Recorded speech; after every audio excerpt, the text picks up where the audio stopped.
اللہ الرحمن الرحیم۔ فرشتے کن کے لیے رحمت کی دعا کرتے ہیں؟ ہر حدیث کے آگے حوالہ درج ہے۔ نمبر 1، باجماعت نماز کا انتظار کرنے والوں کے لیے۔ نمبر 2، اگلی صفوں میں نماز ادا کرنے والوں کے لیے۔ نمبر 3، صفوں میں مل کر کھڑے ہونے والوں کے لیے۔ نمبر 4، صف کی دائیں جانب کھڑے ہونے والوں کے لیے۔ نمبر 5، نماز سے فارغ ہو کر جائے نماز پر بیٹھنے والوں کے لیے، حتیٰ کہ وہ اٹھ جائیں یا بے وضو ہو جائیں۔ نمبر 6، لوگوں کو خیر اور بھلائی کی تعلیم دینے والوں کے لیے۔ نمبر 7، مریضوں کی عیادت کرنے والوں کے لیے۔ نمبر 8، روزے کے لیے سحری کھانے والوں کے لیے۔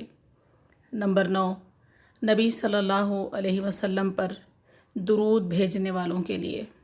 اللہ سے دعا ہے کہ اللہ ہم سب کو بھی ان میں شامل کرے، آمین۔